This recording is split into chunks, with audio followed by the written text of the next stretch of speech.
నేటి ఈ కార్యక్రమానికి విచ్చేసిన మీ అందరికీ కూడా నా యొక్క హృదయపూర్వక నమస్కారాలు. ఈరోజు ఇక్కడ మనము ఇంత ప్రశాంతమైన వాతావరణంలో కూర్చున్నాము. ఈ వాతావరణం కూడా మనకు స్వర్గం యొక్క అనుభూతిని కలిగిస్తుంది. వాస్తవమా కదా? ఇలాంటి ప్రశాంతతనే మనకు స్వర్గంలో కూడా దక్కబోతుంది.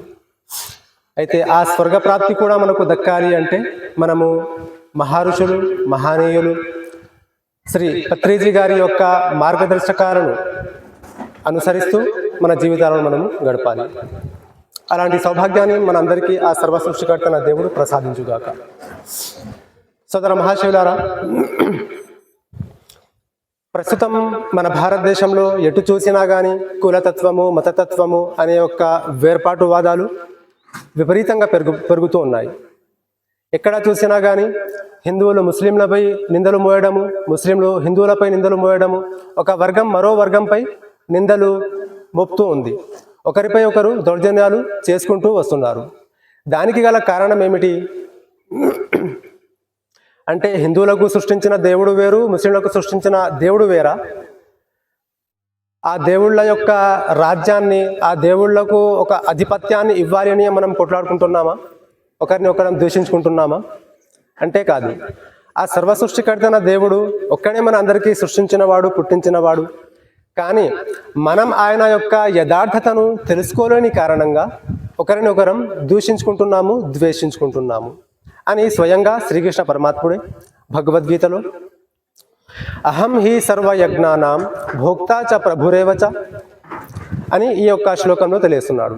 దీని యొక్క అర్థం ఏమిటి అంటే సమస్త యజ్ఞములకు భోక్తను మరియు ప్రభువును నేనే, సమస్త యజ్ఞములకు. కానీ నా యొక్క ఈ యథార్థ సత్యాన్ని తెలుసుకోలేని వారు జారిపోతున్నారు అని శ్రీకృష్ణ పరమాత్ములు స్వయంగా భగవద్గీతలో తెలియస్తున్నారు.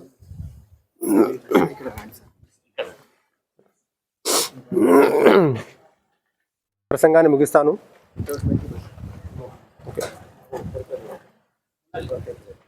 ఓకే. అయితే సోదర మహాశివులారా, ఈరోజు మన అందరికీ నాయుడు గారు చాలా చక్కటి వాతావరణంలో మన అందరికీ ఆహ్వానింపజేశారు. ఆ సర్వసృష్టికర్తన దేవుడు నాయుడు గారికి మంచి ఆరోగ్యాన్ని మరియు అష్ట ఐశ్వర్యాలను ప్రసాదించుగాక. సోదర మహాశివులారా, ఇంతకుముందు నేను భగవద్గీతలోని ఒక శ్లోకాన్ని మీ ముందు వివరించాను. ఆ శ్లోకంలో ఆ సర్వసృష్టికర్తన దేవుడు యథార్థ సత్యం గురించి భగవద్గీతలో తెలియజేశారు. మరి అదే విషయం మనము ఒకరిపై ఒకరు ద్వేషం ఎందుకోసం పెంచుకుంటున్నాము, ద్వేష భావన మనలో ఉండాలనా అనే దానికి మన ధర్మ గ్రంథాలైన వేదోపనిషత్తులు, భగవద్గీత మరియు ఖురాన్ గ్రంథాలు ఏం చెప్తున్నాయి అది కూడా మనమందరం కూడా ఒకసారి గమనించాలి. భగవద్గీతలో మనము 12వ అధ్యాయం 13వ శ్లోకాన్ని మనం గమనించినట్లయితే దాంట్లో శ్రీకృష్ణ పరమాత్ములు స్వయంగా తెలియస్తున్నారు. అద్వేష్ట సర్వభూతానాం మైత్రః కరుణ ఏవచ నిర్మమో నిరహంకారః సమదుఃఖ సుఖాక్షమి. ఏ జనులైతే, ఏ భక్తులైతే ఎవరి పట్ల ద్వేషము, అహంకారము లేకుండా అన్ని వేళలా సమదృష్టితో ఉంటారో అలాంటి వారే నాకు చాలా ఇష్టమైన వారు, అలాంటి వారే నాకు ప్రియులు అని శ్రీకృష్ణ పరమాత్ములు తెలుస్తున్నారు. మరి మనము ఆ శ్రీకృష్ణ పరమాత్ములకి మెప్పించడానికి, ఆయన యొక్క సన్నిధానాన్ని మనం చేరడానికి మనం ఏం చేస్తున్నాము? ఎన్నో హోమాలు, యాగాలు, తపస్సులు, యజ్ఞాలు చేస్తున్నాము. కానీ శ్రీకృష్ణ పరమాత్ములు సింపుల్గా ఒకే ఒక విషయం చెప్తున్నారు. ఆ సింపుల్ విషయం ఏమిటి అంటే మీరు పొరుగు వాళ్ళకు ప్రేమించి పొరుగువారిని కూడా ఎలాగైతే స్వయంగా నాకు ఇష్టమైన వస్తువులను నేను కోరుకుంటానో అలాంటి విషయాలే ఇతరులకు కూడా, మీ పొరుగు వాళ్ళని కూడా గురించి, వారి యొక్క గురించి కూడా మీరు ఆలోచిస్తే అప్పుడు మీరు నాకు చాలా ప్రియులు అవుతారు అని శ్రీకృష్ణ పరమాత్ములు తెలుస్తున్నారు. అయితే మనమందరం కూడా భారతదేశంలో నివసిస్తున్నాము. మనమందరం కూడా ఒకే తల్లిదండ్రుల సంతానము అని మనం ఈ యొక్క సందర్భంగా మనమందరం కూడా ఒకసారి స్మరించుకోవాలి. ఆ ఒకే జంట ఎవరిది?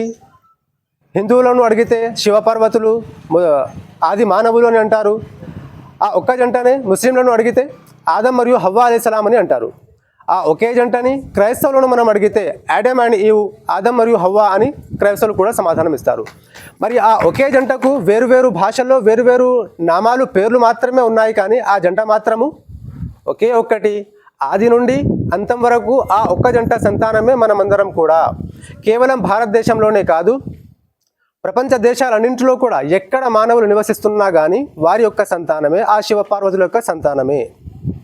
ఈ విషయాన్ని మనమందరం కూడా స్వీకరిస్తే మీరు వేరు నేను వేరు అనే ఒక భావన ఎప్పుడైనా ఉంటుందా? అస్సలే ఉండదు. అలాగే మీ దేవుడు వేరు మా దేవుడు వేరు, నేను అల్లా అని వేడుకుంటున్నాను, మీరు దేవుడా పరమేశ్వరుడా యహో అక్షర పరబ్రహ్మ అని మీరు వేడుకుంటున్నారు. అలాగే మనం క్రైస్తవులను చూస్తే యహోవా పరమతండ్రి అని వేడుకుంటున్నారు. ఈ భాషలు మారుతున్నాయి, కానీ మనమందరం కూడా వేడుకుంటున్నది ఎవరికి? ఆ ఒకే సర్వసృష్టికర్త దేవునికి కదా. భాషలు మాత్రమే మారుతున్నాయి. ఉదాహరణకు ఒకే ఇంట్లో 3 కొడుకులు ఉన్నారు. ఒక వ్యక్తికి ఒకడేమో నాన్న అని పిలుస్తున్నాడు, ఇంకో బాబు డాడీ అని పిలుస్తున్నాడు, ఇంకో బాబు అబ్బా అబ్బు అబ్బుజాన్ అని పిలుస్తున్నాడు. అయితే ఇక్కడ మారింది తండ్రా లేక భాషలా? తండ్రులు ఎంతమంది ఆ వ్యక్తికి?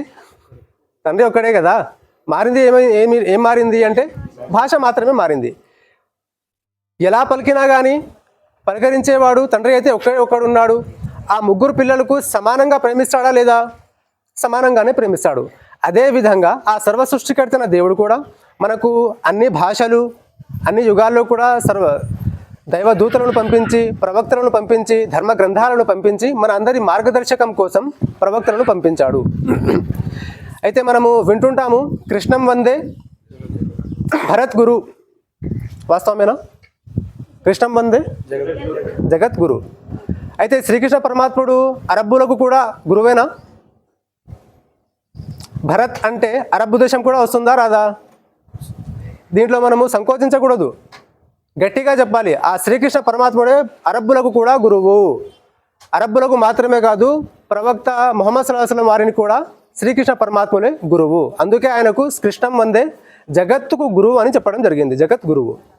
ఆ శ్రీకృష్ణ పరమాత్మునికి కేవలం సంస్కృత భాష మాత్రమే కాదు, అరబ్బీ భాష కూడా వస్తుంది, సంస్కృత భాష కూడా వస్తుంది. ఈ ప్రపంచంలో ఎన్ని భాషలైతే ఈరోజు మనం వాడుకుంటున్నామో ఆ భాషలన్నీ కూడా ఆయన 6000 సంవత్సరాలకు పూర్వమే వాడి ఉన్నాడు. దాని తర్వాత ఇప్పుడు మనము ఇంప్లిమెంటేషన్లోకి తీసుకొస్తున్నాము.